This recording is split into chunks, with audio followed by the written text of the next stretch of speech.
Миний Монголын ярилцаачдаа өнөөдөр бол 2025 оны 12 сарын 15-ны өдөр нэгдүгээр өдөр бичлэг өнөөдөр орох байх.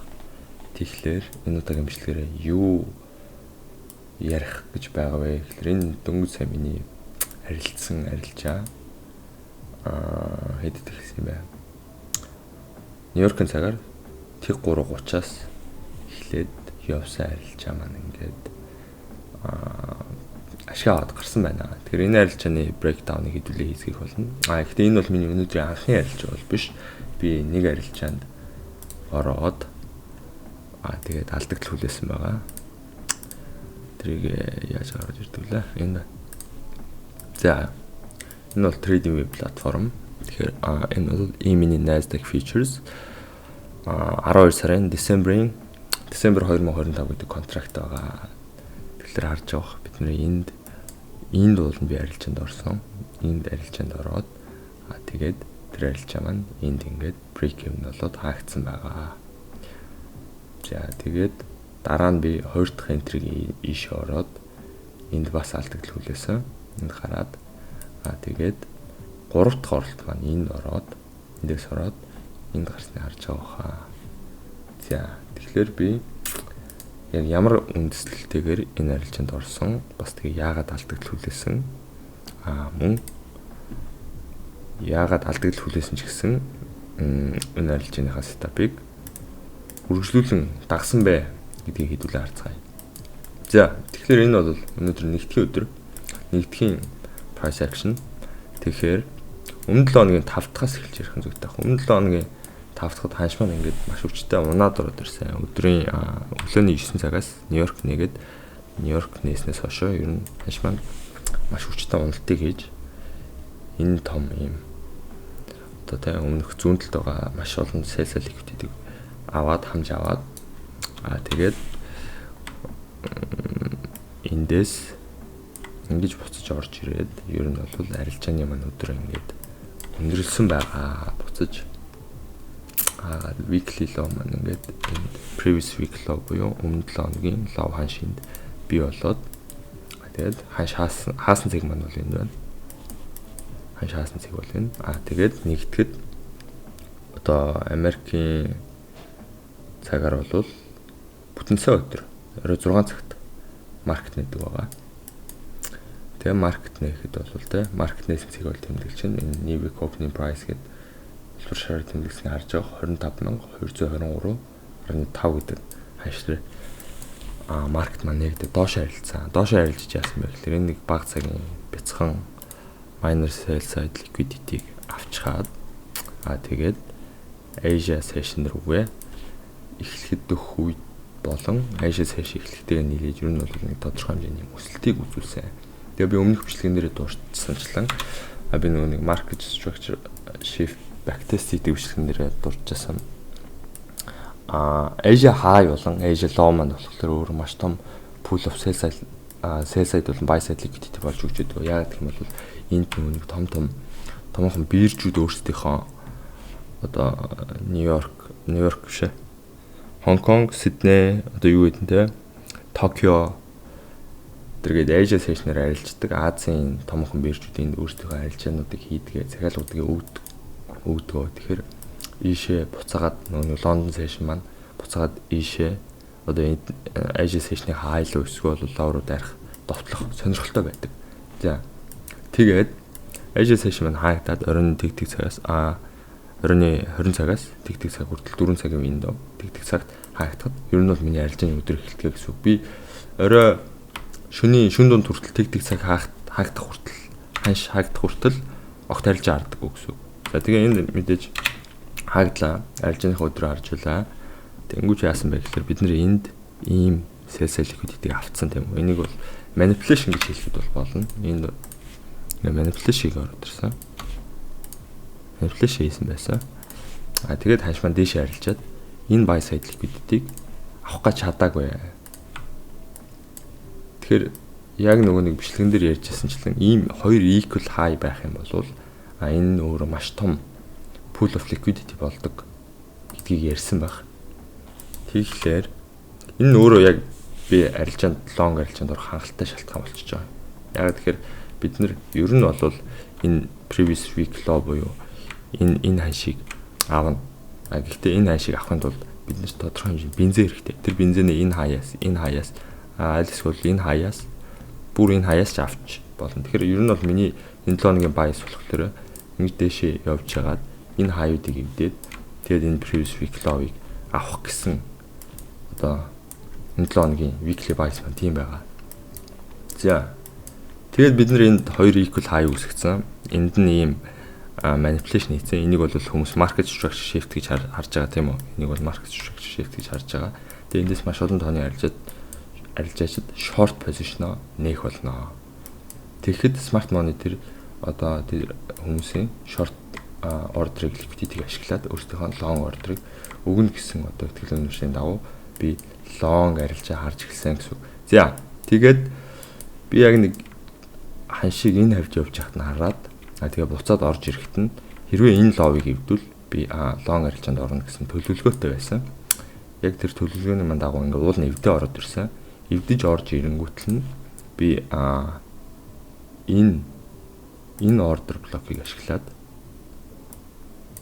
энэ order block-ыг ашиглаад long арилжаанд орсон. Энэ order block-ыг ашиглаад тэгээд төлөвлөгөө маань бол мэдээж энэ дор stop loss. Тэгээд target маань бол мэдээж ойлгомжтой энэ high руу довтолж байсан. Гэхдээ ханш ийшээ ирээд дахиад эсрүүцлээ аваад унсаа. Энд хоёр ийм хосороо үүсгчээд дахиад эсрүүцлээ аваад унсаа. Тэгэд би энд бол ингэж stop loss зөхиод арилжаанаас бол гарч байгаа юм. Гэхдээ миний long одоо орох тэр юу маань bias маань болохоор ерөөсөө энэс болж одоо юу гэдэг чинь long орох болио гэсэн шийдвэрийг бол огт гаргаагүй. Яагаад тэгэхээр ингээд liquidity үүсгээд байх тусмаа энэ одоо 3 удаа ирээд 3 удаа авах гэж чадаагүй шүү дээ, тэ. 1 ирээд 2 ирээд 3 удаа авах гээд чадаагүй юм чинь энэ бол маш том одоо liquidity pool болж байгаа гэсэн. Buy side liquidity pool. Энийг бол smart money ийшээ довтлох маш одоо өндөр сонирхолтой байна. Яг гэвэл эндээс зарах хүмүүс их байгаа. Бас эндээс зарсан хүмүүсийн stop loss энэ дээр байгаа учраас smart money маань ийшээ бол эртөө хийсэн нэг давтлах нь ойлгомжтой байсан. Тэгэхээр би бол дараагийн 2 дахь long position бол энд бол manipulation гэж хараад энд орсон шүү дээ. Бид нар энд market structure shift тэгээд break of structure дэшээ эвдээд тэгээд энд manipulation хийчлээ гэж бодоод би эндээс ороод алдсан болвол дараагийн оролт маань болохоор энэ low-ыг эвдэхэд гэж бодсон. Яг тэгэхээр энд хоёр equal high ойрхон байсан болохоор би энэ low-ыг эвдэхэд бол хангалттай дэшээ явах шатхуун авчих байх гэж бодоод 2 дахь оролтоо эндээс орсон. Эндээс ороод төд удалгүй дахиад stop loss өгсөн 2 дахь өдрөө 2 дахь алдагдлаа хийсэн. Тэгээд 3 дахь оролтоо болохоор за тэгвэл энэ биш юм бол тэ энэ лоо байхаас өөр аргагүй. Яг тэгэхээр бид нар энд одоо ийм хэмжээний тодорхой хэмжээний хөрх өсөлтийг үзүүлсэн тийм үү. Тэгээд энэ лоо бол одоо ханшийн амарж байгаа хэлбэр одоо засвар хөдөлгөөн хэлбэр нь. Тэгмүүд энэ засвар хөдөлгөөн дээр энэний доор маш олон хүмүүсийн худалдаж авах ордер биш ээ. Зарах ордер мөн энэ дээрээс худалдаж авсан хүмүүсийн stop loss энэ доор ингээд амарж байгаа гэсэн. Smart money тэрийг таргет хийгээд энд харж байгаа бах тий. Энэ high энэ low-ыг хийсэн бол энд manipulation хийсэн. За long order одоо тий ийшээ энэ high-ыг эвдээд гараад ирэнгүүт энийг market structure shift гэж харах маш олон тооны арилжаач байгаа. Тэр хүмүүсийн тэдний нэг нь яг үнэндээ бас би байсан. Би эндээс бол long арилжаанд орсон гэж хэлсэн шүү дээ. Тэгэхэд яг үндэ энэ үнэрхтээ manipulation биш дараад шиг доошо энэ sell side-ыг авах зориулсан. Авахар чиглэсэн. За энэ sell side-ыг авсны дараа бол би энэ fair value gap дээрээс энэ emerging fair value gap-ыг ашиглаад яг гэвэл энэ бол institutional candle. Энэ өөрөө fair value gap маань энэ fair value gap маань энэ ёроолыг эвдэж орж ирсэн маш чухал үүрэгтэй fair value gap байсан. Тэнгүүт би энэ fair value gap-ийн дээр нь хагдаад энийг emerging fair value gap болгоход би энэ candle-ны одоо эндээс ч лөө ханаас орлоо. За ямар ч үсэн энэ авиас арилжаанд орсон. Яг энэ fair value gap ашиглаад Хаанаас орсон хараадах юм. Энэ дээрээс яг энэ farewell gap дээрээс орсон юм байна. Энэ farewell gap дээр нь хаагдахад тэр цэнхэр зураасыг харж байгаа. 25250 гэдэг ханшин дээр орсон юм байна. За тэгээд ийшээ ороод бол мэдээж энэ 3 тэгээ equal high учиртай 3 толгой гэж хэлж болно. Энэ 3 руугаа довтлсон эндээс. За тэгэхэд бол ханш бол нэг тийм зөөвргөө хурдан те 15 минутын дотор энэ хаяг эвдэд ороод ирсэн. Яагаад тэгэхээр бид нар энд маш том manipulation хийсэн. Энэ manipulation бол маш олон арилжаачдаг sell position-ийг хүргэнэ. Хоёрдугаар гэх юм бол энэ sell side liquidity доор байгаа. Эндээс худалдаж авсан хүмүүс stop loss энэ тавина. Тэр хүмүүсийн stop loss-ыг авч өөртөө одоо дээшээ довтлох цэнэгээ олж авсан гэсэн үг. Тэгээ яг эндээс бол энэ inversion farewell gap-ыг арилжаанд аваад арилжаанд ороход бол нэг харьцах 2 гэхдээ би яг stop loss бол тийм доор өгөөгүй. Энэ хавцаа энэ дээр ч өглөө 1 харьцах 2.5 risk to reward-тайгаар энэ арилжаанд бол ингэ ашигтай гарсан. Өмнө нь би 2 алдсан ч гэсэн энэ дээр бол яг багаар орсон. Яа тэгэхээр энэ manipulation маань бас нэг тийм чухал лоо биш. Ягаад тэгэхээр энэ лоо маань юу ч эвдээгүй. Энэ хаяас өөрөөр бол тийм тодорхой зэг эвдээгүй учраас энэ дэр бол багаар орсон. Энэ дэр бол 1% эрсдэлтэй 0.7% эрсдэлтэй эндээс орсон гэж хэлж болно. За тэгээд энэ маань 2 дахь удаага failed гэдээ бол яг энэ ловыг авсны дараа бол маш ихтэйгээр энэ арилжаанд орсон байна. За тэгэхээр эндээс бол ханш одоо дараа нь юу хийж болно? Тэрийг бол хэлэхэд хэцүү. Бид нэр энэ external buy side руу ч явж иж болно. Эсвэл бол эндээс энэ хаяг ч юм уу, энэний хаяг аваад ч юм уу. Тэгээд ямар ч юм миний энэ логийн buy гэвэл энэ лов, энэ previous week ловыг авнаа. Тэгээд цаашаа дээш үргэлжлүүл дээш явах нь аль эсвэл доош явах нь гэдэг шийдэгдэх нэ. За тэгэхээр бичлэгтэйгээ хамт байсан баярлалаа.